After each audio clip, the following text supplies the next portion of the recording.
Yeah, exactly. We get this from developers that their own interests.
With everyone, so Roxana, Jocelyn, we went to the Encuentro Feminista, the 2014 this year, and it was in Peru, and it was so exciting because, just to let you know, last year, some of us really wanted to travel, we were thinking, how can we start this like transnational feminist network? And, just talking to different sisters, Anna was like, well, you could go to something that's already organized. So she's the one who told us about the Encuentro, and I'm going to have her talk a little bit more about the background and why are these Encuentros really important. Well, thank you. Good evening, my name is Ana Ru, and it's so good to be here and to be talking about feminism. I was talking to Jocelyn and I was like, I love feminism, like I love it. And I love it because I really found my identity as a feminist among like 1,200 like Latin American women in Mexico City. And this was in 2009. And that was the 11th Encuentro Feminista de Latinoamérica y del Caribe. So women from the Caribbean, from Mexico, from Central America, from South America, were coming together since 1981. On a like 2 to 3 year basis, coming together to talk about themselves as women, to talk about issues, to talk about politics, economics, religion, land, spirituality, whatever. Like we needed to talk about these things, and so that was created. The first one was in Bogota, Colombia. And it came back 30 years later in 2011 to Bogota, Colombia. And then about 1,100 women were present, and then in Mexico City in 2009, about 1,200 women were present, and then this time there was like 1,500 women present. So if feminism can do that, can bring like 1,500 women together, like I'm hella down, like I can get with that, like that's really powerful, and nowhere else at a global level, at an international level, are women coming together like this. This international conference is happening like in our hemisphere, it's happening in Latin America. So it's really beautiful that we are connected. Just to say something else about feminism, like we're a new generation, and we have all our previous generations and women to thank. First wave, second wave, third wave, they did the work, have done the work, have left the books, the theater, the songs, the march. They've left all of that for us so that we can pick it up, And I really feel like we gotta be this other next generation. We can't let it die. And it's really sad when people say, feminism or like the F word or I'm a feminist. Like people are like, oh, what is that? And it's really too bad because it's really beautiful and we have a way to be creative. And we define it for ourselves because I can't say that my feminism is your feminism or anyone else's feminism or my mother's feminism. She won't identify as a feminist, but to me, like growing up, like she was my she was my hero. She was my feminist, you know. She was that example as a single mother, like pushing through and working at all costs. So I really invite everyone to explore their feminist identity.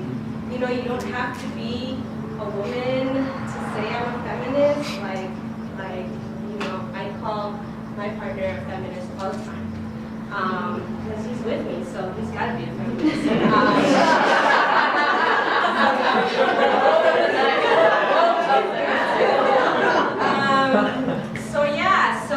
I really feel like this, you know, this feminism that we're in is really about our brothers and our men and our fathers and our cousins, and like we are not separate. You know, this duality is really important. This duality is really sacred, and in every expression, you know, in between and outside of that, it's all welcome.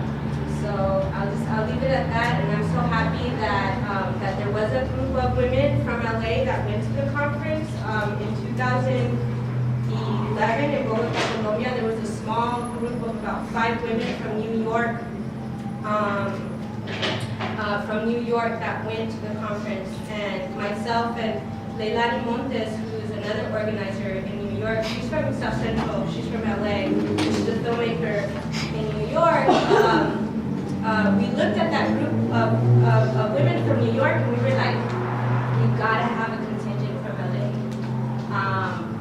We have to do this, and we each went back to our respective cities, and it did. It magically happened, you know, like that intention was set, that prayer was set, and it happened, and these women did it. I want to say one more thing, you know, like this feminism that we're also in. Something that wasn't very much true maybe in the, you know, older feminism until maybe the 3rd wave as women of color. As women of color, we were talking about our sisters around the world. As women of color, we were not disconnected from that because we knew that it was our mother's struggle. That the reason why, as women of color in this country, we were identifying the issues that were happening with women in other countries were the push factors for our women to migrate here. So we were never disconnected to this transnational movement and feminism to be a part of a transnational movement. It makes sense that way. So anyway, so we're here in LA, so of course we have to keep it like that. So thank you so much.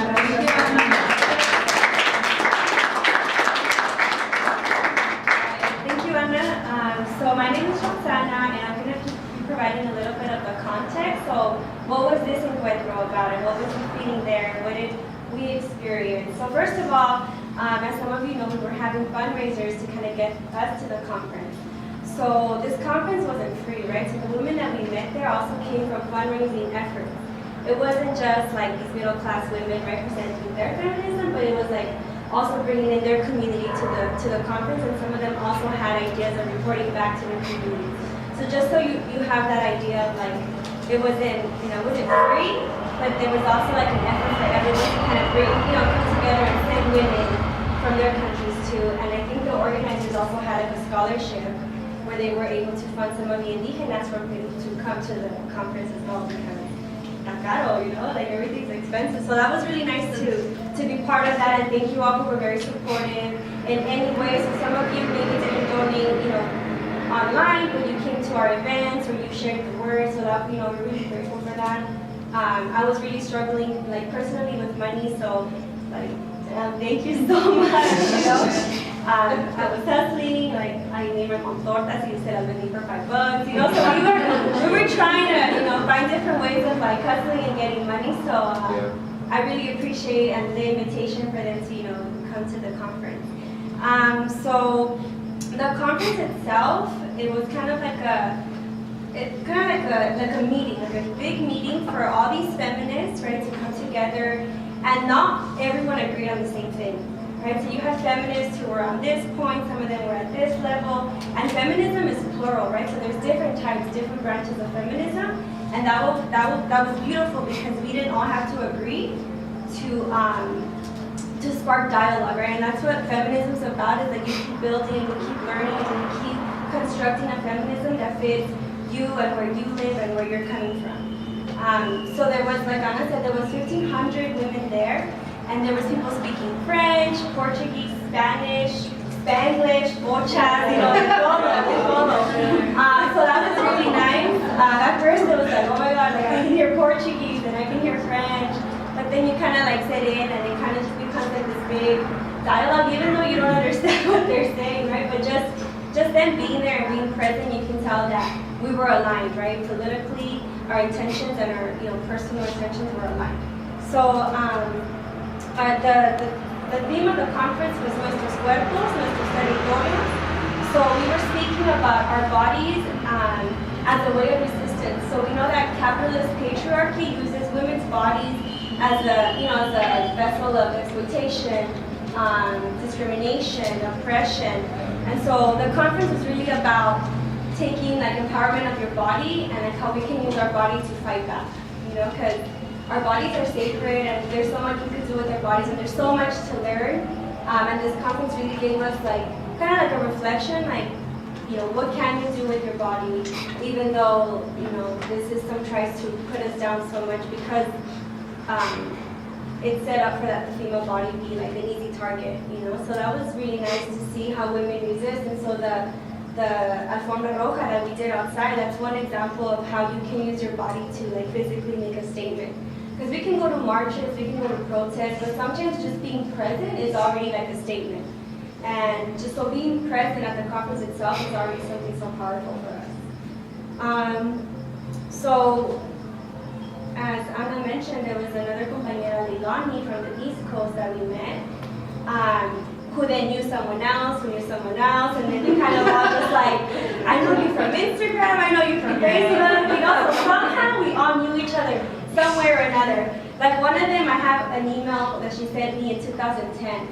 Like I found her online and we were talking about like the National Latina Institute for Reproductive Health, and somehow we met at this conference. We were like, wow, that's crazy, It took us like 4 years to finally meet. So it's cool that I have like my email archive of our first conversation. So what we decided to do when we came back was write like a quick, like small statement about our collective experience. And I made copies if you all want to see it like later, but it's kind of like summarizing like what the event was for us. And I'll read the last sentence. So we left Lima with a sense of unity and with the desire to continue working collaboratively with the feminist lens that prioritizes people over profit. And if you take that with you, like just that idea of like people over profit, like damn, because right now we're dealing with so much brutality, and so just prioritizing, people over profit, like even that in itself is already something big. And I think collectively we were all on the same page with that. And again, there was women like indígenas, there was afrodescendientes, there were lesbians, there were youth, there were sex workers, so de todo, right? Y las barbas. Había de todo.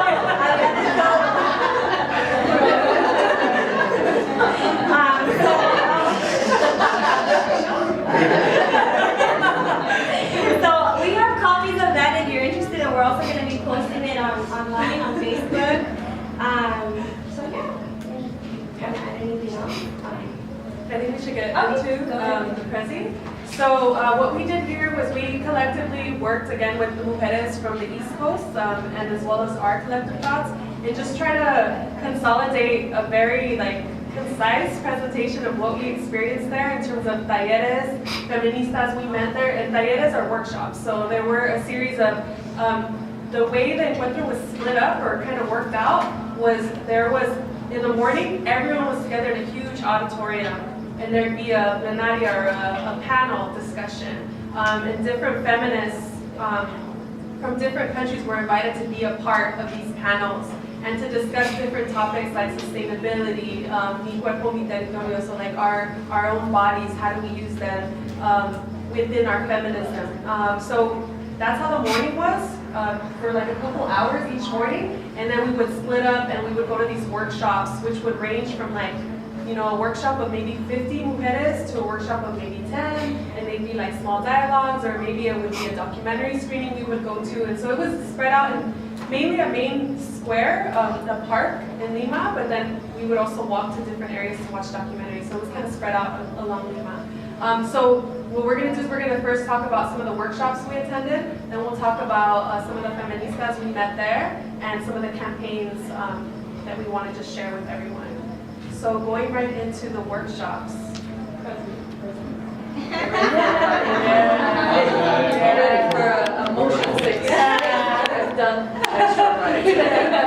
It's an experience. Yeah. Okay, so we'll first talk about Alfombra Roja, which So this is an effort that doesn't really come from a specific organization, but it's a group of mujeres that call themselves Alfombra Roja. But the Alfombra Roja is mobile, so it can be done in your community, whatever the issue may be. So the idea is that they're creating an alfombra. So a lot of them do it like in front of churches, like they talked about talking about reproductive rights, and people like read their signs. So like the signs that you all were holding up there, depending on what cause you wanted to make visible, then you would like chant, and people would walk by and like, you know, because usually if you're like marching, people kind of like, they ignore you. But if you're like using your body to like lay down, and you're making yourself vulnerable in that way, people pay attention, right? So they were talking about how some of them would get arrested because they'd be on like private property in the church, you know, but they were like, yeah, we want to do it anyway. So this is kind of like an example that we wanted to bring you all of how some people are protesting and using their bodies. And thank you all for participating outside. Yay! Yeah, and I just want to follow up with that Roxana and Jocelyn participated. There was a march in Lima for violence against women, and violence against women on November 25th.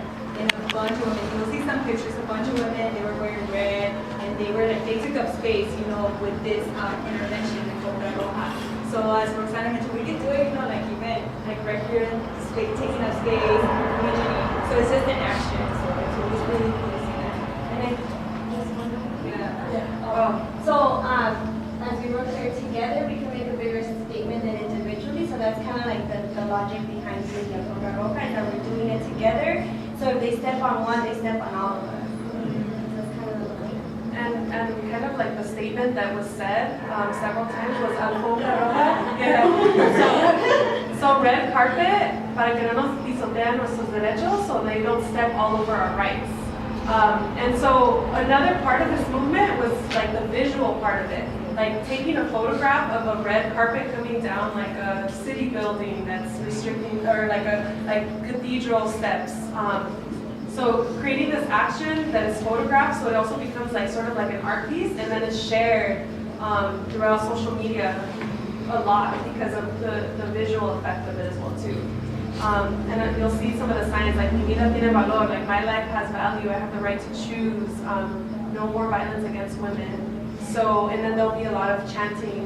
So it could just be like a quick meetup, let's do this, let's photograph it, and then let's split up, or a march, part of a march. So we thought that that was a really great action that we can use here. Like we even thought about doing like a black carpet, like everybody dressed in black, show up, let's do this. But red definitely is the same. There was so as they mentioned, there's different workshops. But what was cool about it was different. There was theater, poetry, literature, but there was also groups. So Feminismo Comunitario is a group in Bolivia, and they're called Mujeres Creando. So they're a branch from Mujeres Creando. I know some of us got books, and they really they talk about despatriarcalizar. So what that means is like, how are we gonna despatriarcalizar? And what they use is the intervention of community. So we interact with one another. If we like, well, you know, go back to that concept of like community and like helping and being in solidarity with one another. That's how we'll be despatriarcalizando. So, and also, well, for me it was really interesting because it was not romanticizing our ancestors. You know, during like los Mayas, the Aztecs, because they were also in a level of like patriarchy. But how, and they had like I don't know, they had this concept. And it's like, there was patriarchy then, and then after our colonization, right, like Columbus and all, there was also this type of patriarchy. So there's a lot of healing to deal with, but the way we can deal with healing is through community. So that's feminism. And we're doing that right now. Yeah.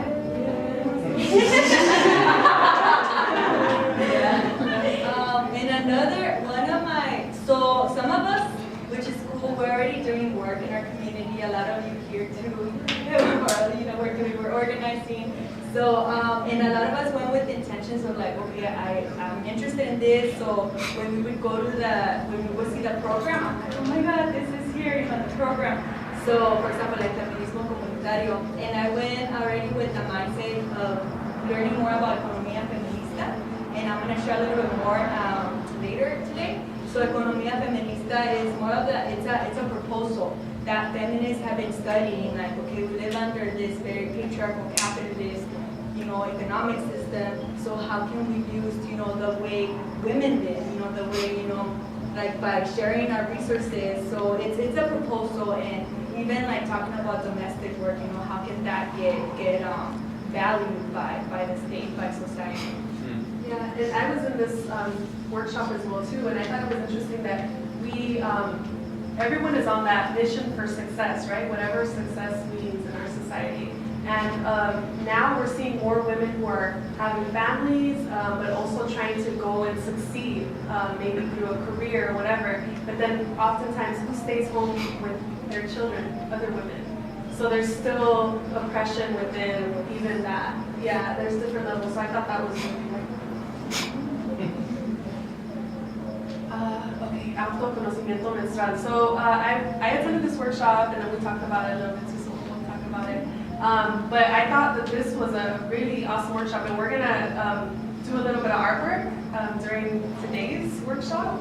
But I thought it was interesting that we talked about how capitalism has kind of taken this like whole concept of our menstrual cycles as it's like, you're sick, you need medicine, but we have these things where you can wear like white skinny jeans and everything's just great, and then you don't feel anything, And it's like, no, none of that. Like, what does it really mean to go through a cycle, and like, what are you letting go, and how can you connect to the earth, to the moon? So that was really great to see, like, mujeres talking about, like, asking questions that maybe they've never talked about menstrual cycle, like, with other mujeres. So it was just a really beautiful moment to like circle up. Let's ask these questions that maybe are embarrassing, but really we all go through it. So I'm hoping that we'll start more conversations like that, and I think we have in this community, but it seemed like it doesn't happen as often like when I was in this circle. And then another thing is just like I said, like being able to find that connection within mujeres, because as males it was like talked about how like men are more comfortable maybe with their sexuality because they have access to their sex organs like on the regular, they can see it, and it's right there. And for women, it's not, like it's something that you may not feel as connected with. And I'm like, oh, touching myself. You may not feel as connected with because it's not visually there for you to see and see how beautiful it is. So trying to reclaim that beauty that we each have, that was really a beautiful moment. And then it's just honestly like menstruation is already still a taboo, right? You can't talk about it, you can't express it. And I was reflecting the other day, like it's never in movies. Like I read an article about the 50 Shades of Grey movie that's coming out, and apparently in the book, I don't know, has anyone read it? There's like a tampon, something about a tampon scene. But the movie talks about how, even in the book there's like a sex scene involved with menstruation, but in the movie it's like completely out. Like they're not even gonna bring in menstruation and sex together. So that was really interesting because we're still even like, we want to embrace our menstruation in our bodies and all that cycle, but we're not even at the conversation yet. So that was really interesting. And so one way that we can start to kind of, because corporations, they thrive on our bleeding. Like they want us to keep bleeding. They want us to keep buying products. They want us to feel like we need to buy Advil. And what's that? Incentive products, like Milo. Right? Okay. So there was a lot of conversations at the conference about alternatives to menstruation products. So there's, moon pads, there's menstruation cups, so different kind of ways that you can be healthier, right? So not inserting any chemicals in your body. It's friendly for your pocket, right? So you don't have to be spending money every month. And then environmentally friendly too. So if some of you are interested in like what that means or what we're talking about, I know Jocelyn is going to be having like a little conversation when we break out about it, but you can also reach out to us and ask us or Google it, you know, alternatives to tampons and pads. So yeah, so to me that was really, really cool to see that conversation happening here and in Latin America. And to see women who were actually selling like moon cups and different products like that, and women who had never seen it and were like playing with it and excited about it because they had never had access to this. So that was a really dope experience. We should keep that conversation going for days. So I went to a documentary screening that was called Nina Labs, and it was just talking about the connections of violence against women globally. So it's not just a problem in Latin America, it's not just a problem in the US. I mean, this is global, right? And what is it that makes this so common and so common and ignored, right? Because it's happening. So one of this whole documentary just talks about resistance too, because if we talk about a problem, we know that there's people organizing and there's people resisting, so we don't want to also take that away from communities, right? So it's happening, but there's also communities who are organizing against that. So this documentary was, you know, just a reminder that there's different ways of protesting. So they showed this group called Mujeres Creando, who do graffiti. So they go out in the streets and they graffiti like these dope ass quotes, and so that's one way that they're showing resistance. And it's accessible, right? We can use paint, we can use markers. So that was really cool to see. Yeah. And we said we were going to do that, we haven't done it yet.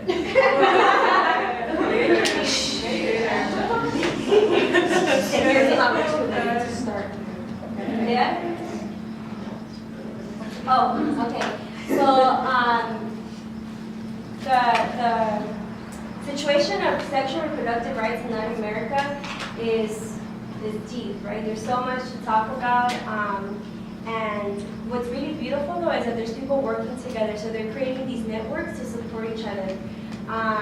There's only a few cities in Latin America where abortion is legal, and it's only legal till like the 12th week, right? So you hear a lot about women having to travel to different cities or different countries if they even can, right? If they have the means to do that. So then you hear a lot about medicinal ways of aborting and how to abort in your home using misoprostol. So some of and I have some of the books and some of the stuff that they shared there. So this is a very like interesting topic to me. So if you want to have a further conversation, you can talk to me afterwards. But in Latin America, there's a pill. Well, it's global, but in Latin America, you can buy it over the counter, and it's called misoprostol. And it's pretty much the pill that they give you here when you're trying to seek an abortion, but you have to take it at the doctor. So here you have to get it prescribed, and in Latin America, women who are organizing found out that there's this pill that is for gastritis that can induce an abortion, like a miscarriage. So talking about it, just sharing knowledge, they created these networks of support where they can guide a woman through the phone on how to take the pill at home and how to safely do an abortion by themselves. And people think of abortion as a scary, like you need like 10 instruments and you're gonna need like thousands of rags because you're gonna bleed so much, right? So it's also talking about what the process of an abortion is in the early term, right? Because then when it's more, then it's a little more complicated, and in some cases can take you to jail, like we see right now in El Salvador, right? There's the case of El 17. So during our breakouts, I'm going to be talking more about those cases and a little more about sterilization, forced sterilization in Peru. So we can go a little further into that in a bit. All right, and I think a couple of us can talk on this sustainability. I think you want to talk on this one too. So for this was like a all-day kind of session, like a panel discussion in the morning, and then several talleres. So it was a lot of information to take in on how do we reclaim a lot of things, like revalidate jobs of people who are cultivating the land and like keeping it very clean and taking care of our water as something that's not like far out there, and I don't want to do that. And again, like going back to like what is successful in our societies. And so a lot of times we see that we don't take time to value like the earth itself and everything that it gives us and the life that it creates for us. And so looking on this topic of sustainability, what does it mean on different levels, like for our own bodies, connected still to the earth, not separate from it, and through self-care, and what does self-care mean for each of us individually. So it was a lot of different topics. I don't know if you want to share. Yeah, just the idea of going back to resistance, like why is it like, why our culture like normalizes that, like we have to resist instead of already like taking care of it, taking care of the earth. And it goes back to, the concept of economía feminista, like systems of care, like how can people, but also for things that give us life, right, like earth and like our food and our environment. And so that was really interesting. And then there's also, groups resisting against like minas, like we have like Guatemala, like the comunidad, I forget the name, but they're like resisting like corporations that are like taking over the land. And so there's different groups, working together to sustain their life. And there was a lot of discussion about entering an era where we're going to have more female leaders and how that might kind of change the environment that we're living in and the ways that we work together in our communities. And so trying to find those ways to like balance out, like why is it that, and especially in Latino America, we see a lot of migration happening. A lot of times men will leave families to migrate to an area to be able to make more money to sustain their families. Why does that even need to happen? But secondly, why is it usually men who need to seek this and then women stay home? And so there's like this imbalance.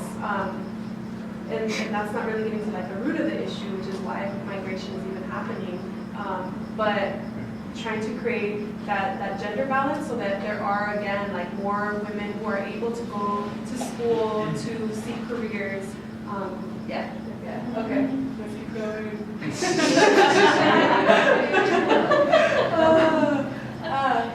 Real brief on this one. You went to this one as well too. So there was a taller that was about brujeria.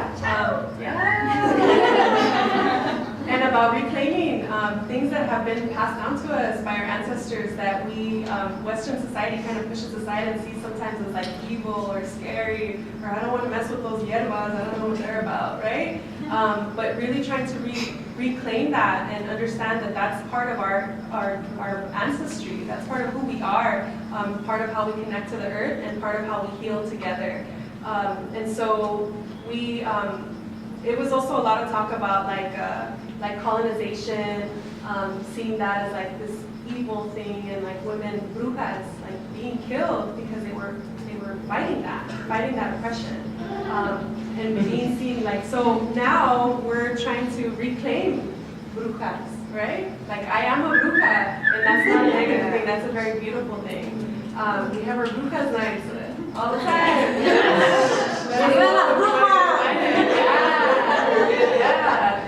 So reclaiming and understanding that we all have this inner goddess, like regardless of gender, we all have it within.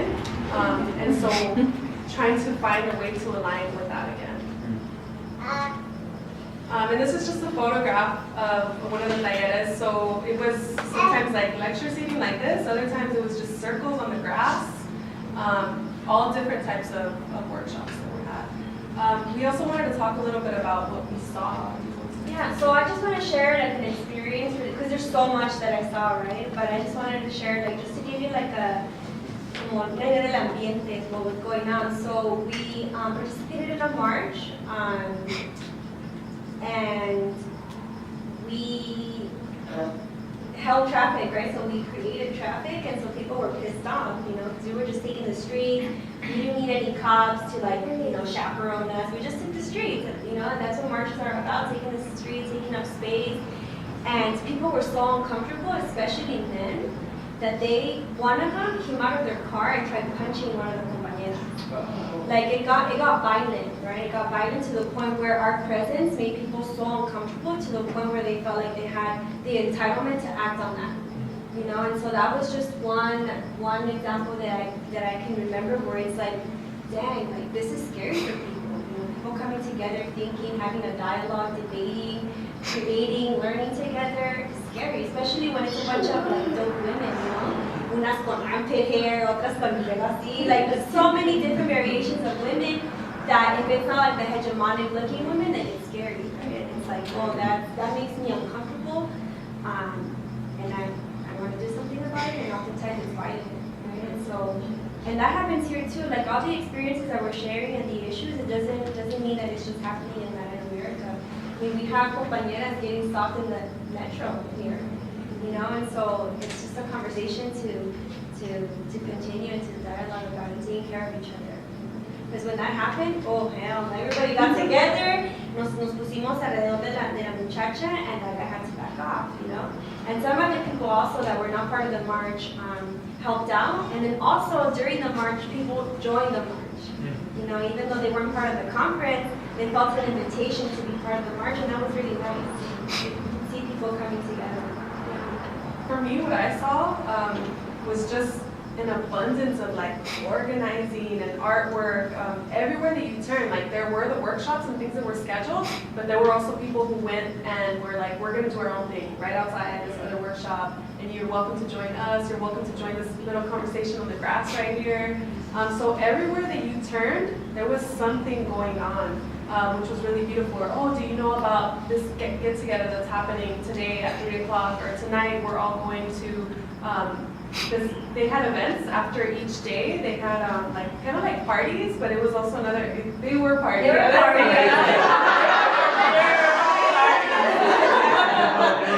I was all sick the first day. I was watching the dance. There was just an abundance of like art, movement, conversations, people who would just meet and start talking at after one of the workshops, and then like a whole circle of people would start talking over here. So it was just so beautiful and sometimes overwhelming, and you just want to do everything, and you're like, oh my God, I'm sick, I need to sit down, and you know. But it was definitely like I wish there were like 3 of me in that moment, you know, so I could just be everywhere. Yeah. Well, for me, it was seeing the beauty of intergenerational gatherings. I have the fortune to like hold up space with my mom and my grandma here, and just like being there with other like older mujeres or younger mujeres, and I don't know, I feel like here the culture separates us, like, oh no, the young people and the older people, but just like being all together is like really beautiful. And then also the whole idea of sisterhood. And I know we went to like an Encuentro, you know, to meet like amazing organizers like Julia, you know, we're from Bolivia, from Feminismo Comunitario, but just one another, you know, like taking care of one another when we were sick, or just like checking in with one another, meeting other mujeres who went from here, from the US or from other places, connecting with, like, I emailed this woman from Guatemala, she emailed me back. So just those ideas that you imagine, and then they're materializing. And for me, that's just like really beautiful. So we're gonna go through some pictures of some of the feministas who we met there. And just get right into it. So, all right, yeah. I know Julieta Paredes, that's one of our favorite feministas. She's one of the co-founders of Feminismo Comunitario de Ayala, which is Latin America.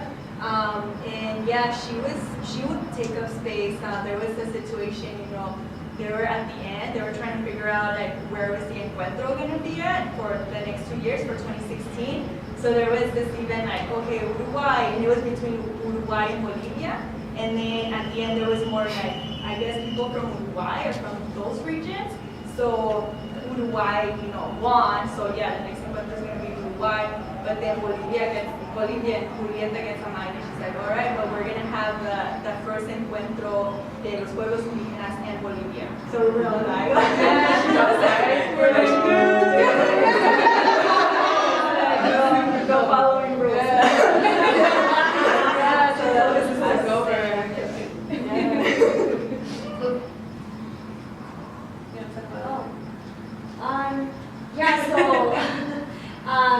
Andrea Flores, and she was representing an indigenous community in Peru. And the reason I wanted to talk about it a little bit is because I'm going to be showing a documentary about how the Peruvian government in 1996 through 2000 forcefully sterilized indigenous women. So, you know, it's really nice to see a representation of those communities because, I mean, honestly, like they're really marginalized, you know. So they work together. I don't know if they had to pay or not, but it was just nice to have them there, you know, and learning from them. And we'll talk a little more about that during the breakout. And then I'm just going to go through some of the photographs that I took. I just approached different mujeres who I met in different talleres or just kind of walking around. Oh, sorry, go back. Real quick. Andrea Guzman is also one of the mujeres who was there from Bolivia and very outspoken, part of a panel, one of the morning sessions, and just really on point, really dope. But I just want to kind of go through and I mean, it was a really diverse group of mujeres. I think there's an assumption of like, oh, I'm going to Latin America, like I kind of know what to expect or whatever, but it's just like such a beautiful diversity of different mujeres, ranging from like different languages, being trans. We have survivors of abuse and violence, mujeres who were from the U.S. Mujeres who led a protest of Afrodescendientes because they weren't as represented during this conference as everyone would have hoped. So there was actually like a protest. They wrote their own, so the Encuentro had their manifesto and they wrote their own manifesto, like attacking kind of. And that's video is on our live page. If you want to get a sense of what the protest was like, we posted it while we were there. So we go back through our timeline, you'll find it. I can repost it. So Okay. it was for me that was one of the most powerful moments where it was said in the morning in the panel, like, oh, I'm sorry, there aren't any Afrodescendientes as part of this panel. Like we planned it kind of last minute and it didn't work out. Blah blah blah, whatever. But then a couple minutes later, like 50 mujeres took the stage, took the mic, and recited this poem. I have it written down. It's a poem called Soy Negra. And I don't know if you guys want to write it down. It's performed by Victoria Santa Cruz. And it's really beautiful because it's all collectively, mujeres were shouting out like "Soy negra, negra, negra." And at first I thought my hair was too curly, and I tried to cover up my face with makeup, and I tried to do this and that. And then you see like the transformation of no, and then I realized like yo soy negra, and I'm not gonna straighten my hair, and I'm not gonna. Everyone has a negra. Yeah. Everyone has a negra. Yeah. So that was for me like one of the most powerful moments of the conference. And then we had women who were media artists, mujeres indígenas, madres, estudiantes. We had urban women who are living in that urban environment on their own terms. Luchadoras who were protesting in different ways. Musicians, eating marches. Yeah. And also us.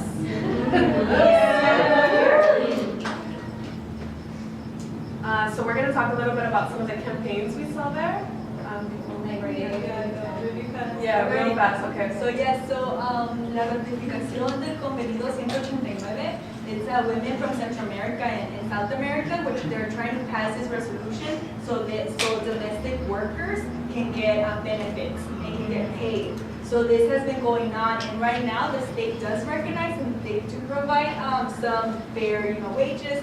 But for sure, if this passes, then domestic workers will have rights, like worker rights.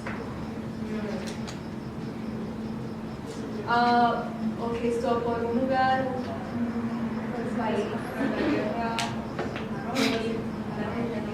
No, it was your picture. Yeah. No. Oh, yeah. So was it? So it just says por un lugar, un país, un planeta. So imagining a world where we're free of violence, you know, and what that might look like. So there's this really powerful quote, ya no queremos resistir, queremos construir, right? So we're done resisting. We want to create. We want to be able to take the time to actually create something for ourselves. And so to even imagine a world with, you know, free of violence, like, that's a homework for you. You know? Imagine a world and write down, like, what would be your world without violence? And what would that look like? Because honestly, we don't take the time to, like, reflect, well, what would a world without violence be like? What would be my role? What would be people's roles in that? So just to see that campaign there was really nice to like a reflection. And that might seem like something that's almost like an impossible task in the world that we live in, but how do we kind of break it down and think, like, what can I do today? Like mini goals that will lead me to this goal that is very real, that we can achieve. And then this is a campaign sobre las 17 in El Salvador.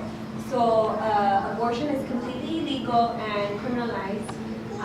And this campaign focuses on 17 women, but there's been more than 17 women in El Salvador who have been accused of murder, you know, because through miscarriages or through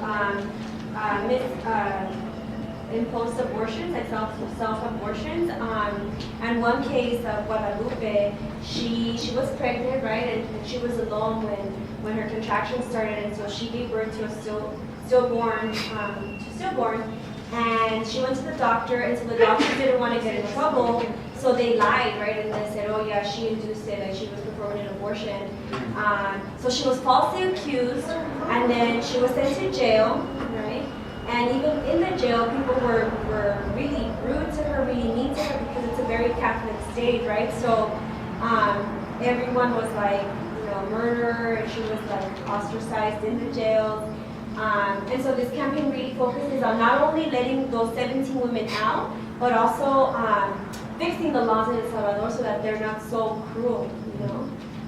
So that's what this campaign is about, and I would urge you all to do some research and to see how you can get involved. I know we're planning an action nationally to support the women in El Salvador already organizing, right? Because there's already people organizing there, but to just provide that pressure for the government to actually, you know, start talking about how they can change their laws. Alright, there was also a very big movement at the Encuentro of women who were sex workers who were fighting for essentially their rights and to be seen as feminists in this movement. Because at the end of the day, it is work, and work that needs to be recognized as, like, in terms of like benefits, like what does that world look like? It's a very real world, right? There are definitely sex workers in our communities. And so, and it's something that's seen again as like taboo that we don't want to talk about. But there was a really great organizing on their part to like be heard, to be very present in all of the talleres, to take the mic and speak, just so that there was this awareness of something that even within the feminist movement is not really talked about. And you can just kind of feel that tension of, you know, like there might be a mujer on the stage, like on the mic, talking about sex worker rights, and like you could just feel like the crowd was just like, I don't want to talk about this, but it needs to be talked about because it is happening.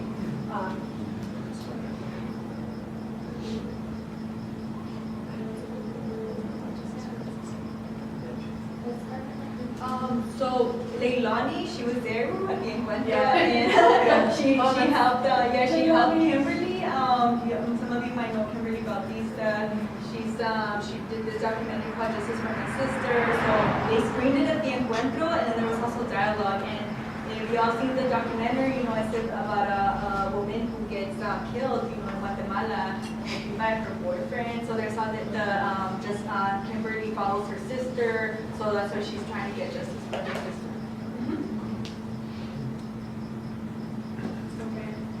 Yeah, there was different, like, yeah, it was so beautiful. I know it's already, but it was so beautiful. It was so beautiful just seeing like the different carteles, you know, the different art, and then this one was so cool, ni capitalismo, ni patriarcado. You know, sometimes again, feminism is an intersectionality type of, you know, like framework model movement. And you know, if we don't talk about capitalism, we have to talk about patriarchy and race. So that was really good to see that. And then just to see women posted up, like you can see here in the corner. Wait, where is it? Oh, it's kind of cut off. But that's where they were screen printing these Trabajo Libre or Autónomo prints. But just people posting up, like working on artwork, like this big banner was not there the first couple days. I think it was up like the third day because people were working on it. So it's just, yeah. So it was different mujeres from different countries, like working together to create these art pieces. So that was also really dope.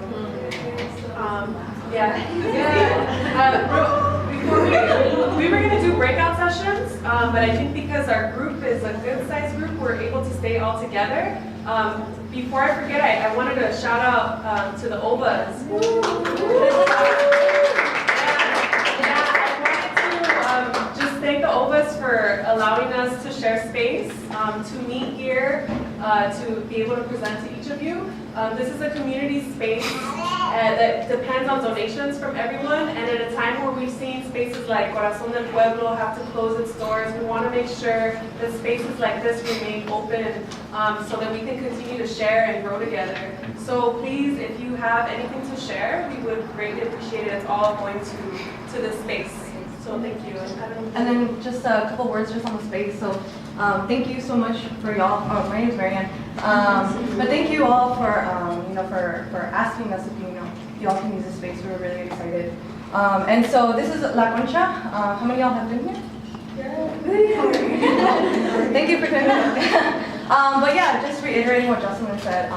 This space is an autonomous community space that we've had for about maybe the past year, but for this past year, we really have been trying to plan and think and just imagine what it is that we want to do with this space and really be intentional with like the types of classes, the workshops, the precis that we have here. So if y'all are interested, we do have an Instagram. It's under Ovarian Cycles, or we do have a like page. And so just the different classes that we're doing here. We have a women's warrior jiu-jitsu class, self-defense class, which we're starting. It's going to be every Thursday. We have yoga that's going to be starting actually by Roxana on Sundays, right? Yeah, the yoga. Or maybe another Roxana. Oh, okay, sorry. Not you.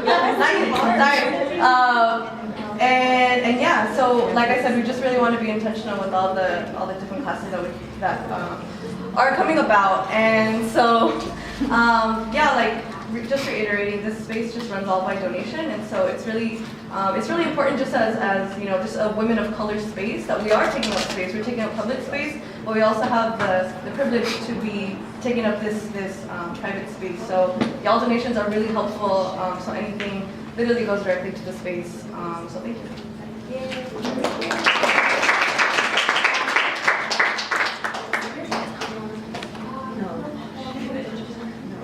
Okay, so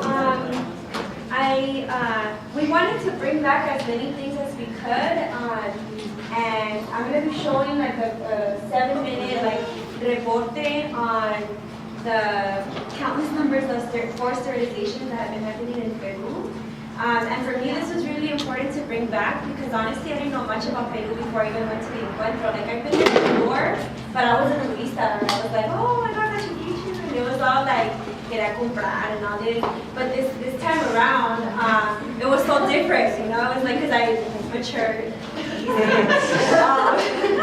So it was a whole different experience for me to be in Peru for the second time, but actually connecting with folks and asking them questions on the streets and actually trying to learn from the people in the country, right? Because Wikipedia can only do so much for you. So it was really powerful to be there, to talk to people. And this was one thing that I there's a lot of these things are not accessible, like documentaries, DVDs. Sometimes they're on YouTube, sometimes they're not. And so my intention was to kind of let you all see a documentary that we saw at the Encuentro. Obviously, I'm only showing like the 7 minutes. The documentary itself is 30 minutes. I know it's on YouTube, but the link might be broken or private. So if you want to burn it, if you want it, let me know. We can let it up, and I can give you some access to it in any way that I can. So just a little context about the video. It's talking about, so in 1996, there was a lot of a social and economic crisis in Peru. So there was high poverty, high crime rates, and the solution that the president at the time, Fujimori, thought was, oh, let's do these neoliberal reforms, kind of like, let's do a population program to see, to eradicate poverty, we need to have less people, right? We need to stop getting pregnant. So his idea was, we're going to go into the indigenous communities, the most marginalized communities, the rural communities, and we're going to start this program where we start sterilizing women because they already have 10 kids. Why do we want them to have more? So that was their logic, right? In order to eradicate poverty, let's go for those women, which is something very true here too that happened right in the U.S. Latinas and Black women, even now, are still targeted. You have to sign these consent forms. Sometimes they're not in your language. In the case of one of the women in the documentary, she was threatened if she didn't sign this form. So consent, right, is not really consent when you're being forced to consent. So on paper, you can write, oh yeah, I'm down, okay, I want to get sterilized, but you're doing it because someone behind you is like pushing you to do it, right? So this whole topic of consent is a whole other conversation. And so I wanted to show really quickly, we really have time for some dialogue, but I wanted to start off with this video.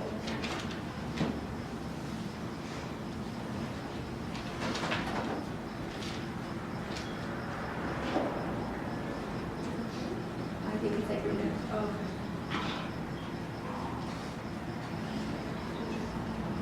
Oh, y se llama Cicatrices del Engaño.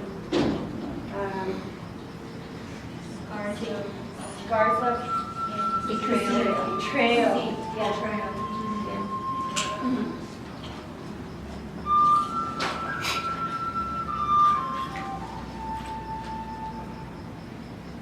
Hace 18 años, más de 2.000 mujeres fueron forzadas a esterilizarse.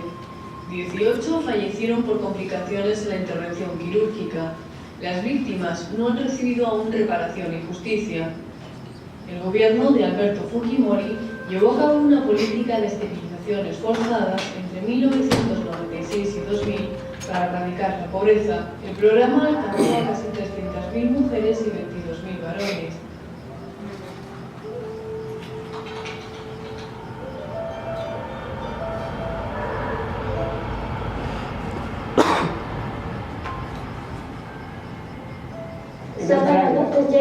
garis bang bawa sa pagkakay naway kaway naway ki ang alam ito takusay kinis papangat karami pangat binatayron ko sa mana mga sa kaway mga sa kaya naway mga sa pinmasaran sila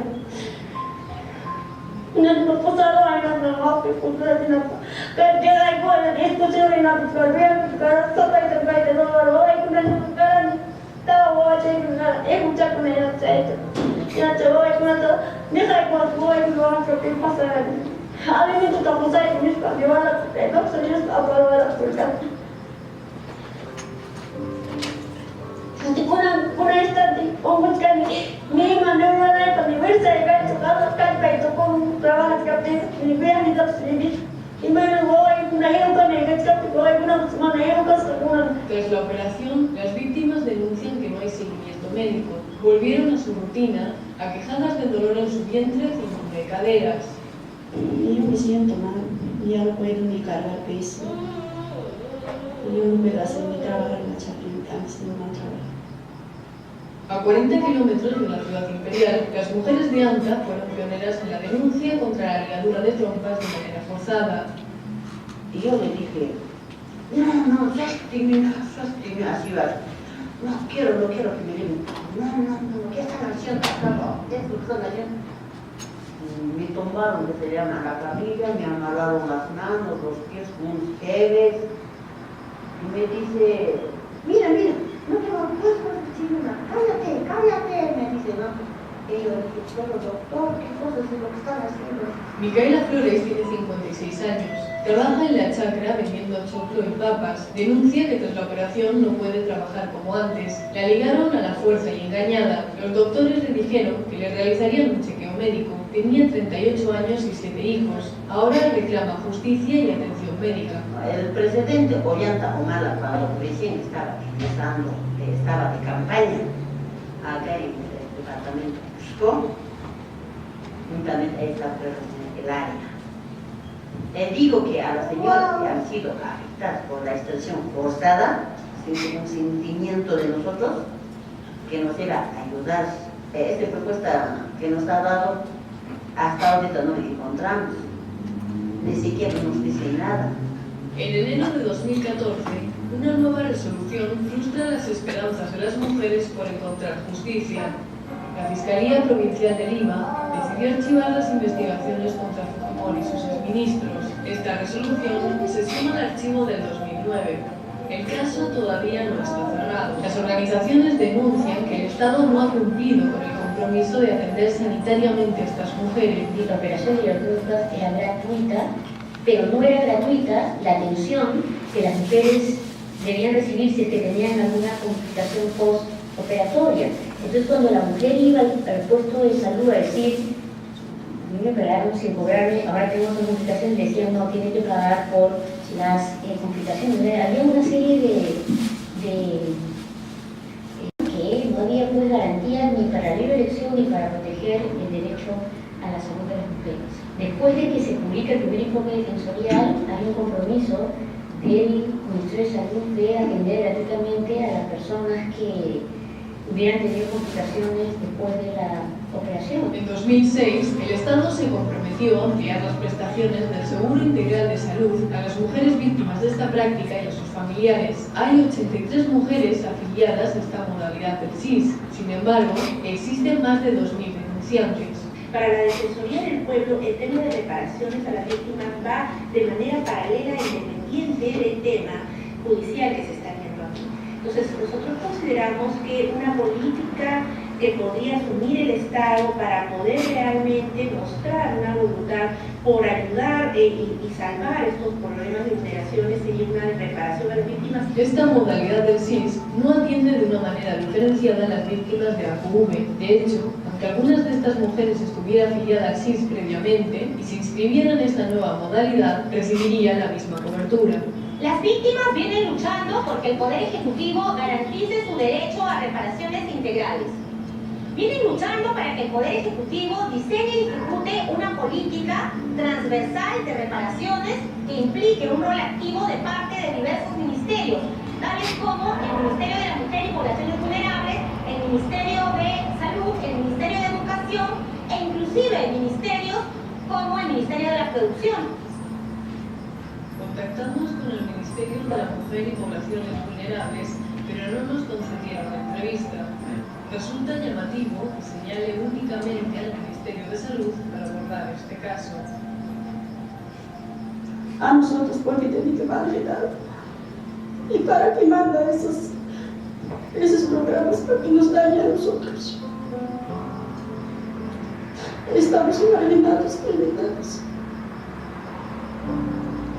Quería justicia para nosotros.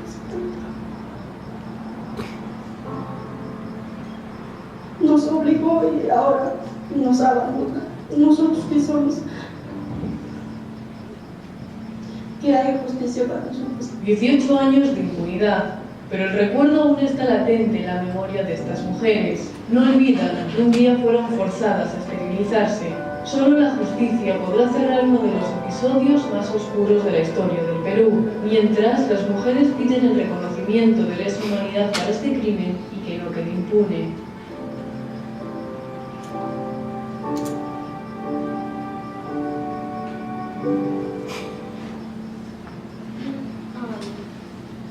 So, a very heavy issue, right? But it shows how the reproduction of women goes beyond just having babies, right? So we saw that they can no longer work, they can no longer sustain their families, so reproduction just goes beyond being able to have kids, right? And the fact is, like, if women are affected, right, it affects the whole community. So their partners were sterilized, they were sterilized, and so they haven't seen any justice from that. And so I brought with for you all copies of the campaign. So in the front it says esterilizaciones forzadas que no queden impunes. So forced sterilizations to not go unpunished. And you can read more about the campaign in the back. So we always want to, talk about the resistance, right? So these women are organizing. It happened. Obviously, nothing can repair the damage, right? The damage is done, but they do seek some kind of justice, at least some kind of support. Because as you heard, these procedures require post-care, right? So now they have to pay for that. Now they have to seek it, and the government is not providing that. So I'll leave them here, and then we can pass them out eventually. But this is one way to get yourself more informed and to share the information. And then another thing I brought too is some of the organizations that are working together, like these networks that they're building to provide reproductive health for women. So this is called El Fondo Maria, and they're based in Mexico City. And this flyer is, mostly to ask for donations to help them kind of sustain their organization. And what it does is it's an abortion fund. So it helps women from Mexico, especially from the south, to travel to Ciudad Mexico to go ahead and do their termination of the pregnancy. And they provide transportation, housing, food, accompaniment to the train, to the bus, to the hospital, to the clinic. And so just another resource for you to know about. And I think we'll break out to the next group, and then after the breakout groups, we're going to have a bigger discussion about any emotions or conversations that you can have about the documentary. So I'll have this up here. Yeah, I know. So what we were going to do, we were going to break that into groups because we thought this room was going to be packed on that Facebook.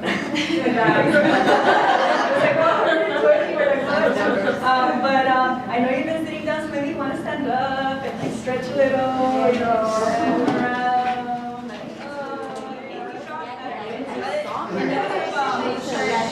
clap once if you hear me. Clap twice. Alright, so I went, it's called Economía Feminista or Feminist Economics, and it's all about like caring for life. So it's kind of dense. I had to read an article, and then the presenter, they were like super motivated. You all saw a picture, they're like super intense from Peru. Yay, are you gonna help with that? And then, yeah, so you see your little graphic, it says like, there's our economic system, right? It's like the public, the production, the mercantile, like the street, that's all visible, that's all public, right? That's the formal economy.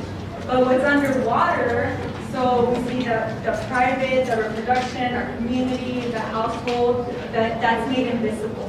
So that's what Economía Feminista tries to do, tries to turn it around. So how can our current economics, our what we do at work, how can that be visible?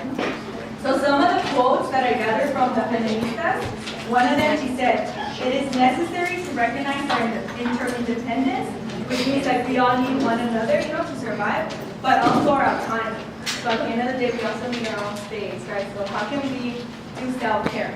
And then another feminista said, let's talk about solidarity and not help. So a lot of the term, we hear that word, well, I'm going to help you, or we see the nonprofits, right, the foundations, so I'm going to help, the marginalized, but are they really helping? So she's switching it to solidarity. I'm going to be in solidarity with you, but you're the best expert in your situation, so you should know, try to be next to you, but not subordinate. So our current economic system is capitalism, right? And this economic system is the economic and political system in which a country's trade, so now it's not regional or local, it's a country now, it has been globalized. And industry are controlled by private owners for profit rather than by the state. So again, so when we think about women, women are the most, they're the group that's more poor in our global world. So there's this term that they had, it's called feminization of poverty. And we know that, when it comes to domestic work, even the work that we do in our own organizing, right, that's not even recognized. And so that's more of the private, right, we don't see it. And so the feminization of poverty describes the phenomenon in which women represent disproportionate percentages of the world's poor. So of course we don't get anything. Whatever we do at home, wash the dishes or clean after others, we don't get anything. So that's what we call the second shift. And a lot of women, even in Latin America or here, right, like you go to work and then we have to go home, and that's not paid, that's not recognized. So that's also like even like work or labor that's seen as like, oh, that's feminine, like social work or nursing or or teaching or community organizing. That's not valued by the state because it has no profitability to our economy, because it's more taking care of one another, things that are used, right, for our own benefit. So it's not valued. So, but yeah, Economía Feminista is saying like, wait a minute, it should be valued, If this work matters, because this is the work that, if it wasn't for that domestic work, we wouldn't be able to eat, and we see how, like, thanks to a lot of, like our moms or our abuelas, like we could go to work, right, the next day. So that even profits the state or the government, like our countries more, capitalism more, gives more. So it's like slavery. It's like women become like slaves because we're not getting paid. So the proposal here, and a lot of feministas, this is theory, it's an ongoing theory that I'm interested in, and it says that we can, so how many of you have been to Primavera Festival? So Primavera Festival, in a way, it's applying the Economía Feminista because we're sharing our own resources, our own knowledge. So their proposals are like, fine, the state is not going to provide us with resources or even money. So we're going to have to find our own models of our own economic models. So some models have been like the trueque system or préstamos, like sharing, like, okay, like bartering, I'm going to share with you and then you give me something back. So for example, food, like how many of you like hot dogs? So there's that exchange, right? And then there's so many food left over, like you have food for the next day. So that's the type of model of economía feminista. So for example, what's something that's really big right now in Latin America or some place of the world are cooperatives, cooperativas. So then there's like 4 different businesses, and then we all like join in one space, and then we can all like share that economy, right? There's those. So it says like systems of care. So centralized life when the focus is on the economy. So life should be central, not the economy. So that's what we need to shift our paradigms, right?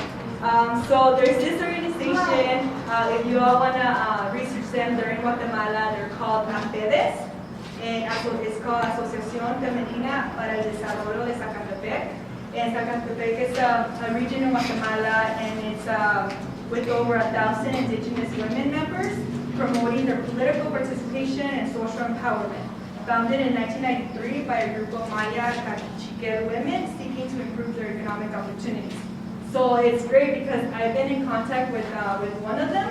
Her name is Minerva Sargivia Casquat, and she went to the workshop, and I was sitting next to her. So I just emailed her, and I'm like, oh, can you tell me, would you remember what the workshop was about? What was your analysis? And she just said that, for me, I'm going to translate it. For me, feminist economy is an instrument or analytical category that allows us to make evidence of the division of labor between genders. So it makes it visible that we don't get paid as this standard. Oh, you're feminine, you look feminine, you're a woman, you're going to be valued. The labor of care that women carry on, and which at the same time profits the capitalist economy. So she's asking the following question. So where are women and men situated in the economy? Where are women and men situated in the production of a wealth economy?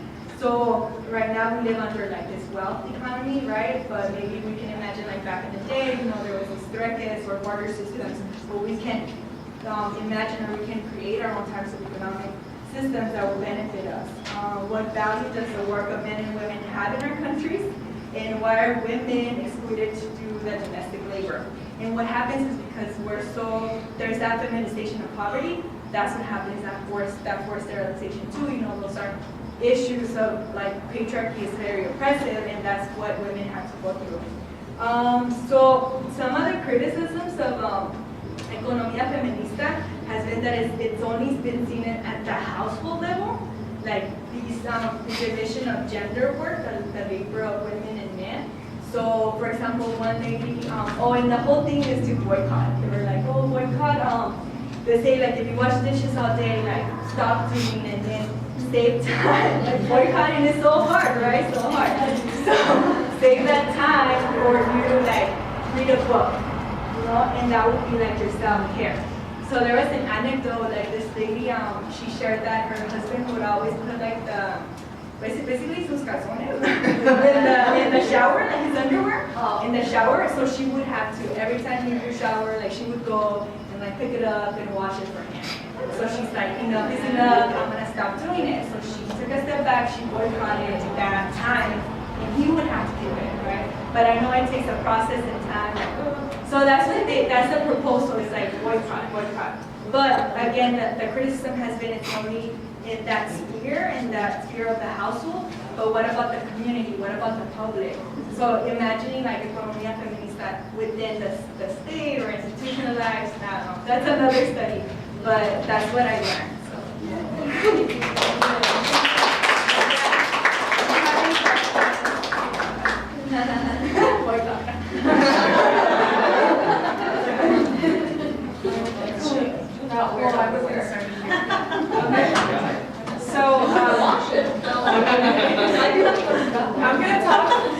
I'm gonna talk a little bit, like just for a few minutes, just so we can all collectively do something before we go outside and start working on some projects, individual projects. Maybe we could all just stand up for a second, since we've been sitting. And I wanted to talk about a couple different things. I feel like my experience was really mixed in like talking about menstruation, talking about sustainability, our connection to Mother Earth,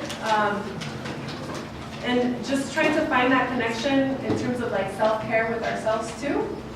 So one of the things that we did in the menstruation workshop was we did sort of a grounding exercise, and I'm gonna add on to it a little bit, but I just wanted everyone to maybe just put your hands over where you have a uterus, where your uterus is. If you don't, maybe, if you don't, right, there might be females in here who don't, I don't know. Maybe place your hands over your belly button if you even want to put like hands to skin, if you want to do that, and just really connect and start to breathe into that and to feel that connection, because a lot of times we live in this life day in and day out, and we don't think about how precious our bodies are. We oftentimes think about them as a tool, right? A tool to get me here and there, to speak here, to do that. And today that was very much the case for me. So it's very nice to be here right now and to just feel how powerful my own body is and how I take care of it. And also to connect to our menstrual cycles, to think of it again as like a moment to reflect, let go of the things that no longer serve us. And for men as well, who are here, to connect to that too, because that's very important. And I know that I'm talking about our uterus, and people might, female or male in the room, might not feel that connection, but we all came from that sacred space. We all came from a uterus. We all came from our mothers. So it's really trying to connect to that, and then more broadly, to think of it as sort of like a sacred space, but more broadly, the earth. Right? The earth is the sacred space that we all share, that we all have to collectively work together to keep healthy, the same way we would keep our own bodies healthy. So really trying to find that connection. And in that workshop, we closed our eyes and we imagined our red uterus as this tree deeply rooted into the ground, but growing and full of life. And so just kind of imagine your heart pumping that blood into your uterus, into your belly, into your heart, wherever you want to focus that.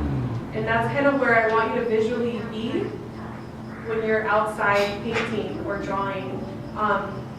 So I want you to think about that, to share with the partner. I might have enough paper for everyone, but maybe you want to split a sheet of paper in half.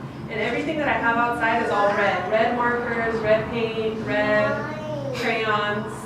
And I just want you to visually think about that. Maybe it's just a sheet of paper that you hang on your wall, or maybe from time to time you look at it and it reminds you, hey, I have something inside of me that's really beautiful. And how do I reconnect to that? And what does that mean in terms of like my place in this world? So you can all do that right now.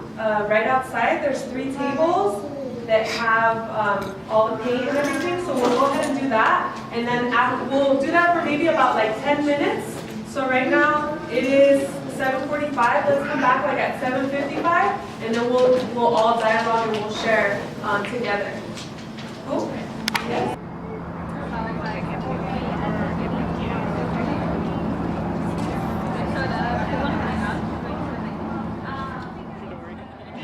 Just keep it real light on the water if we do use it, because the paper's kind of thin.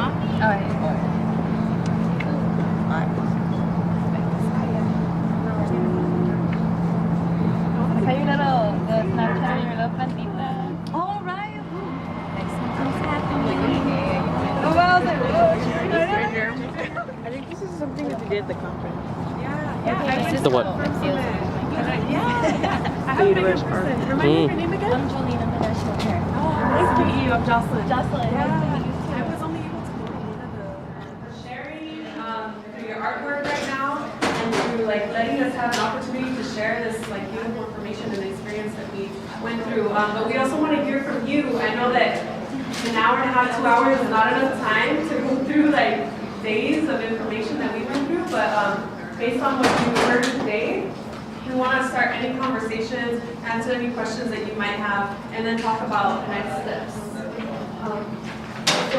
So one thing, I don't know if you mentioned this, that we wanted to create if you're interested in going to the next Encuentro, we'll totally like support like your process, like Roxana was mentioning, like the whole fundraiser. So if you're interested, come talk to us after, and we'll let you know. We already have a Facebook like page. We try to create like a little mini infrastructure for the following group that would go. And like God was saying, like we fully support it. The next one will be in 2 years in Uruguay. And whatever ways that we can help support you, get the word out. The idea for us was that this would be something that would continue for many years to come, and it would be different women from different collectives who would attend and then share back to the community. Is it every year? It's every 2 years. Every 2 years. And oh yeah, is there any comments or questions? Well, how much is it for the trip? Like how much are you required? Do you have to pay all at once, or like how does it work? So there's a registration fee. So for us it was around $80 each. But that's not even taken into consideration like the flight, transportation, your flights, all of that. So what we did was send out like a check together to the organization, and that paid for the conference, but then all the other things on the side we kind of organized together on like how we would spend it and what goes to what. And so that's where the organizing goes. Is like, okay, we have this money that the community gave us, what do we do with that money? So some of it was for transportation, some of it we used to buy some books to bring back, you know, so it depends on you and your group how you all want to use up the funds.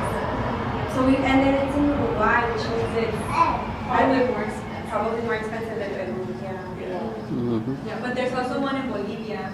So we have one in Bolivia in 2016. So yeah, there's options. Yeah, there's options. So yeah, and lastly, we really wanted to do a quick shout out to the Ovarians, to Affirm, to Mujeres Feministas, because these are groups that have been organizing in our communities. And so, you know, just like if the movement continues, you know, and I know there's another group like Fuerza, you know, that some of us, we had a reading group with them, and now they have their own collective. So yeah, more feministas, you know, and thanks to the moms and to everyone who's here. And Genaro, there's more food, so, you know, he's asking for donations, and also there's donations for the space. So gracias, thank you all. Not that they need to necessarily play a role, but where did men play a role in any of this, of like setting up, like, you know, throwing out trash, or I don't know. Yeah, they were involved in some of our fundraisers.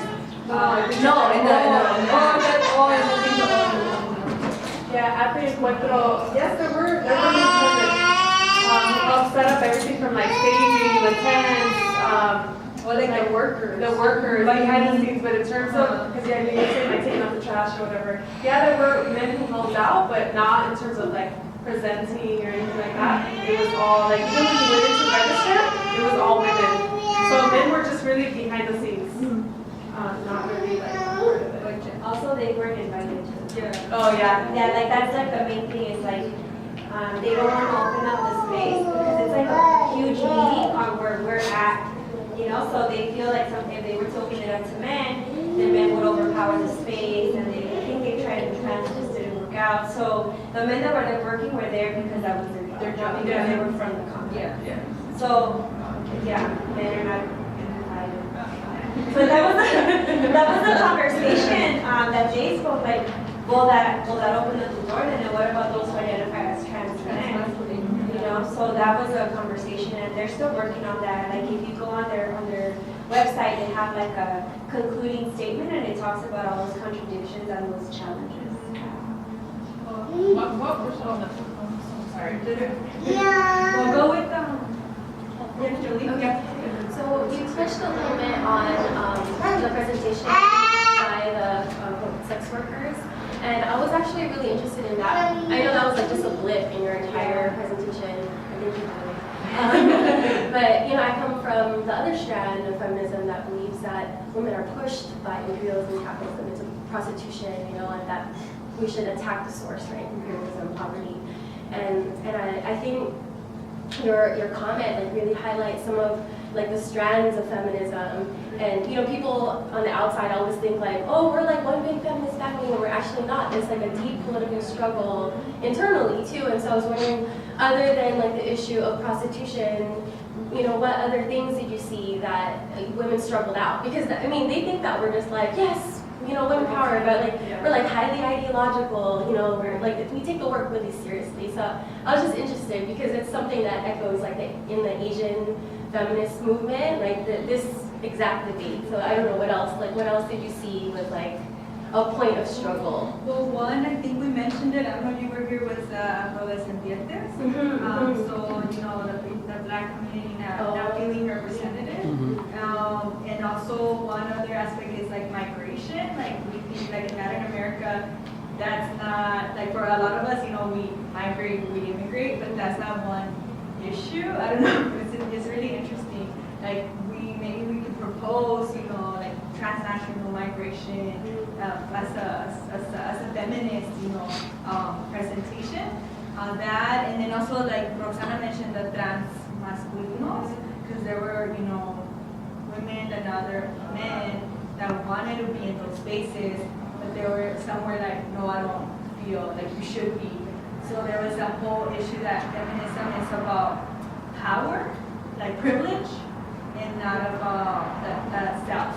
I don't know, it's just like this, Yeah, and also there were trans women who were there who also felt like they weren't being represented and part of the workshops as well too. Like you just felt like there was this definite divide. And actually, it's funny, the picture that I had put together with Diana, who is from El Salvador, I believe, who was a trans woman, and then Kelly, who we met from Brazil. So I was photographing Diana, and Kelly came over and started talking to me about like, I don't think trans women should be here. They don't have the same like reproductive organs that we have, and I don't think this is the type of space for them. And I was like, well, what if I told you that I don't have a uterus? Should I not be included here? Like, so we had that whole conversation, like right next to. So it's kind of like she came up and she was like, yo, like you're photographing that person, and like I don't think she should be here, But like she did it in a way where we were able to have that dialogue. But I didn't meet any women, fortunately, that were like, oh, you shouldn't be here, stuff like that. But those types of conversations definitely need to still like keep happening. And going back to your initial comment about the sex workers, like that was definitely a huge like taboo. Like I agree that there is definitely these things that are pushing women to go down that route, but also like from the women coming from their perspective, it's like, okay, this is our reality, this is what we do, and we still need to be respected. Like we choose, like, because even us saying like, hey, you shouldn't be doing that, that's still us deciding for them. So it was still like this conversation of like, I get to choose whatever I want to do. Like their shirts was mi cuerpo, mi decisión. So my body, my choice. So. And what I got from that campaign is that the conditions are already created for that work to be there. Yeah. That is, it's done. We can't eradicate it like just like that, right? So we have to work together. But ultimately, the culprit is capitalism. Because capitalism made the conditions for that work to even happen, right? So it's not the fact that they're the ones providing the work, but there's people who seek that. There's people who, you know, who look for that. Like tourism is huge, like with sex work, right? So there's a framework of, there's a sex tourism. So people go to these countries to seek these young, you know, sometimes young, but as we saw, there's varies in ages. But what they were saying is like, you know what, it's here. We're working, we're doing it. Now we need to work on our rights, because as long as capitalism is going, then this kind of work is kind of going with it. So that's where they were at. So they weren't saying like, they weren't debating like, is this feminist or not? What they were saying is it's real, it's happening, it's work, and we get treated like shit, and we need support. So that's where the campaign was. Yeah. Regardless of how we felt of it, that's what they presented, and that's what the campaign was. Okay. I have a question in regards to like delegates. A lot of the time, these international or conferences, they send delegates, or like Democratic National Party, like those type of styles. Like I know a lot of us, because just all the different organizing, a lot of us are trying to figure out, come together a little bit more to even be able to be at that space to do something like that. So right now, it's people who have the initiative. That's an amazing initiative, and then look for the funds and things like that. So you mentioned there was a scholarship, and then some indigenous representation and some images. So do you have more information in terms of that representation? Because a lot of people, especially in Latin America, Mexico, it's like la fresa feministas. You know what I mean? It's kind of like who can be, quote unquote, can be or whatever, or went to school and you know that kind of thing. And even that's discussion here sometimes in the streets in East LA. But just I know because there's a La Red Chicana Indígena was represented to try and start representing Chicanas at the international level with the actual delegate, but at the Congreso Nacional de Indígenas, or like the international, but of indigenous peoples, not a feminista. So I was just really interested in starting to figure out like how that can be done, you know, and also I guess the indigenous representation, or if it was like kind of here they are, or they had maybe if they were on plenaries, or especially being in, you know, venue and in certain spots. Because I know when I went to some talleres, for some of them was like even their first time traveling, so that was very impactful to see. But yeah, in terms of the scholarship, I don't know, I don't have information on that. That's probably on the website. We could look more into that to check it out. I know in terms of like the workshops and plenarias, like even the first day we were at the plenaria, the panel discussion, like I think every day there was like a mujer representing an indigenous community who was there speaking on behalf of like their community. So it was integrated. I would say it could be even more so. It's almost like kind of like beginning steps. And I feel like the mujeres from Bolivia were like really trying to speak up. In Bolivia. Yeah. We can put you in contact with Mujeres Creando, with Julieta, you know, with the next Encuentro, well, not the next, the first Encuentro in Bolivia, because it's really, in a way, it's exclusive, and it's okay. No, it's exclusive to pueblos indígenas in Bolivia. So it's pretty cool. But you're right, because even the leadership, the Encuentro Feminista leadership is mostly like white, not white feminists, but like their skin, you know, like the European, yeah. So that's also a criticism. Sorry, I think you had a question or this one. You kind of already addressed it. Like my concern about it was like about trans folks, really, like, and like how much a conversation that was. Like, was that something that people just didn't want to get into because it was too much, or?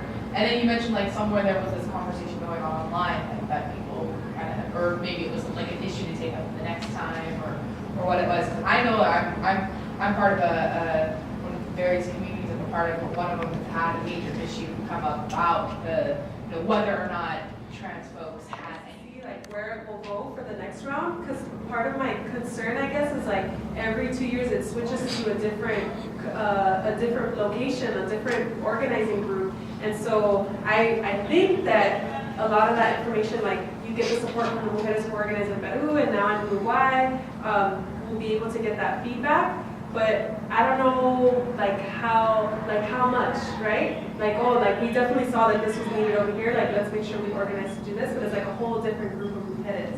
Like I don't think it's any of the same organizers. So that's why I feel like maybe things might not move as quickly as they could be. Like if it was the same people organizing every 2 years, it would be like, hey, for sure, like we need to change this up for next time.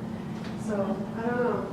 And then honestly, like the dialogue within the feminists there is like, they think, some of them were saying that gender and sexuality and sexual orientation is kind of like postmodern.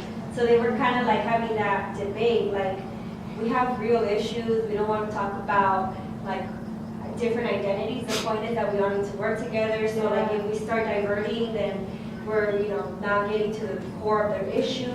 So that was like a debate amongst them when they were bringing up those issues. It's like, well, we talk about gender, we talk about this, and we're going to get away from. And that's what the feminismo comunitario was kind of like saying. Is like, if we start talking about all these different isms and all these different identities, then we're going to get lost. So let's just include everybody, and let's work from there. So that's one conversation that I was hearing from the kids from Bolivia, but I don't think that we're necessarily saying that we're anti trans roles or anti different kinds of sexual orientations or sexualities, but I think what they were saying is like we're at the point where we can't ya no nos podemos separar tanto, like we can't keep separating ourselves. Let's just bring it on in and work with what we have. We have the same enemy. Yeah, pretty much, but they were some of the compañeros. So maybe one more. Okay, 1, 2. Okay, Victor. Oh, okay. Well, but thanks, Victor, for recording. Thank you for sharing the story about the compañeras afro-latinas who were protesting, their exclusion or large exclusion from the conference. So, given that Black Lives Matter is particularly organized by Black queer women, and they said resoundingly that Black lives is also definitively like a feminist issue as well, how does this also inspire creating dialogues about anti-Blackness within the brown community, and particularly the erasure of Afro-Latinos, in this, space? Well, when we were over there, the Ferguson issue was happening with Mike Brown, and so some of us, we did carteles, to kind of educate the community over there as well. And then one woman from New York, she brought it up right on stage. Yeah. She read it, I think she read a statement or something, and she because a lot of people, and even now we're saying hands up, don't shoot. So she brought it up, and everyone did it over there too. So, but I think you're right. How do we have that Black and brown unity here and solidarity within our communities? And of course, that's an open dialogue for all of us, and feminism too. And then I had interesting conversations with women from Argentina who honestly thought that in the U.S. we were good because we had a Black president. And I think that goes a lot to say with media, right? Media controls the messaging, the information, and so in Latin America, they might be getting the message that we're cool. You have Obama, and we're all holding hands and loving each other. But it just goes back to the misinformation and the controlling of the media and what they want to represent. Because they're not showing the Ferguson. A lot of them didn't even know that was happening.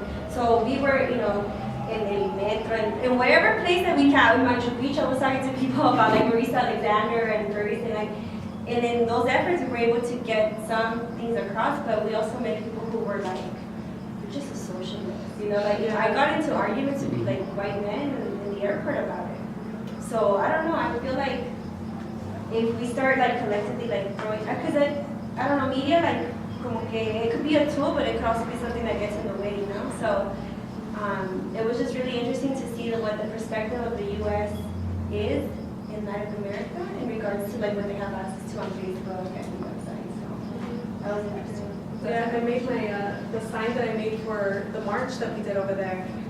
It was Ferguson, Ayotzinapa, Los Angeles, I forget what I was saying. Yeah, mi barrio, tu barrio. And so even when we would be like walking to lunch, I'd be like with the sign like down the streets of Lima, you know, and then people would be like, what? What are you talking about? And like there was a couple of people who actually like stopped me to ask questions and talk about it.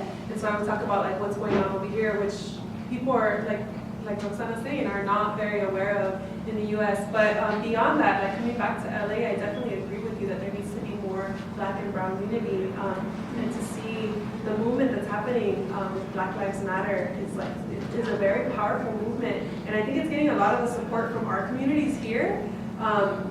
So I think that conversation and definitely needs to continue.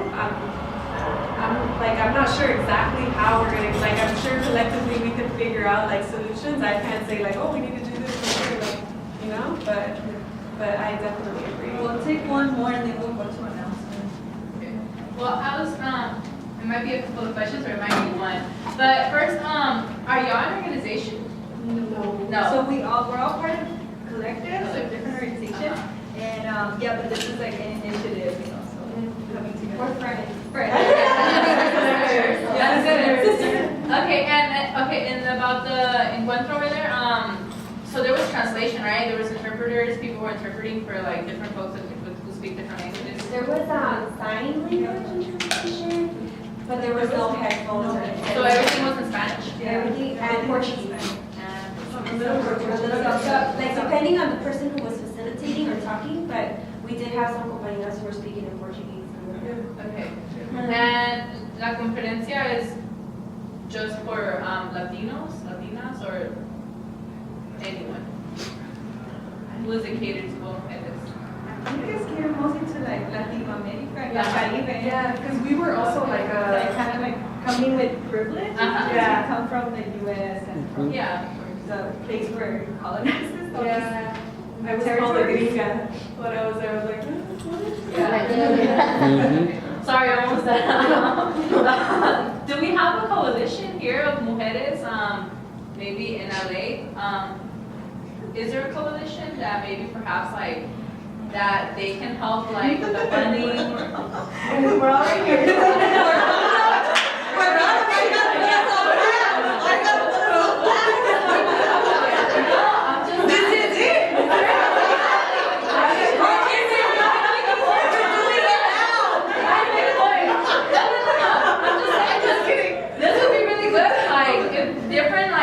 I'm sure we don't all have the time, right? We all belong to different collectives or organizations, and we can have a collective and a coalition of mujeres, and we have 2 years to fundraise and I think that's good. We want to go into it, you know, and that's a proposal. And it'll be great if you want to be part of the next, group. Again, like you said, we can help you. Yeah. And then also having maybe an encuentro here. All the different like groups, different feministas, and kind of seeing from like the history, or her story from that and now, like where are we at now? Encuentro Feminista de Los Ángeles. Yeah. And also, I think there's definitely an opportunity for mujeres from LA to share at the Encuentro as well too, which hasn't been done yet. Kimber, Justice for Mrs. Oh yeah, that's definitely like an example of someone who's begun to share. But there were conversations that I was having with mujeres about like healthy living, healthy eating. So like yoga, what does it mean to be like vegan, and what does that do for my body? And like healing through like the type of food that you're eating. So we had all types of conversations, but those things were not really present in terms of workshops. Like I talked about comida no bombas. I was in Machu Picchu, like hiking up to Machu Picchu, and I met this mujer from Spain, and when she found out I was from LA, she was like, oh my God, have you heard of this group of cyclists from LA? They're called very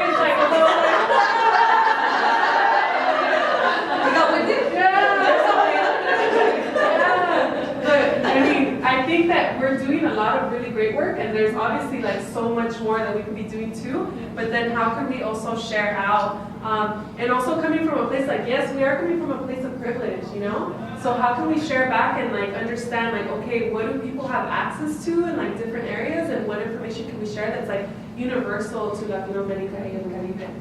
So thank you everyone.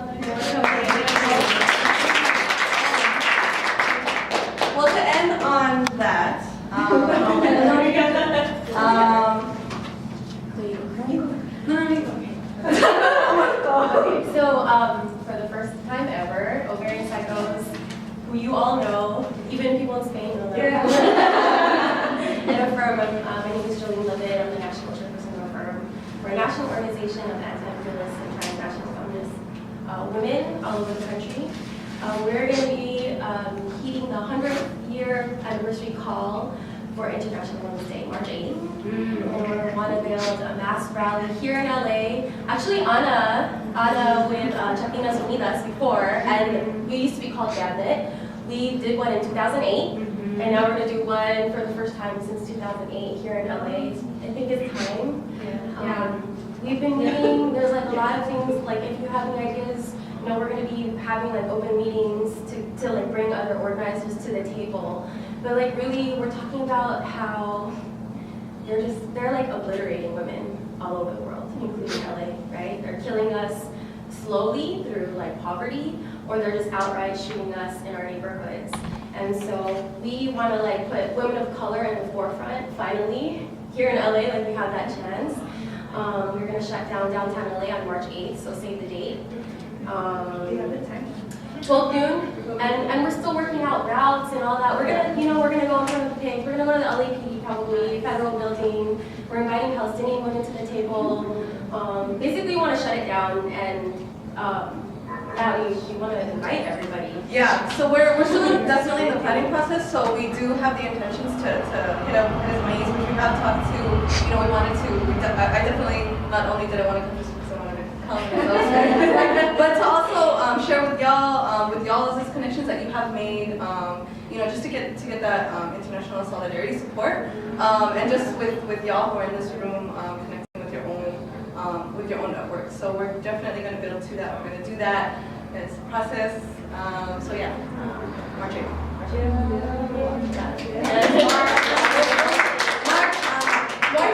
And also, you know, our call in Affirm is always a woman's place is not in the home, it's not in the kitchen, it's not in the bedroom. A woman's place is in the struggle, and we believe with our ovarian cycle sisters that a woman's place is at the head of the struggle for the liberation of all humanity. So that's kind of the spirit that we're bringing on March 8th.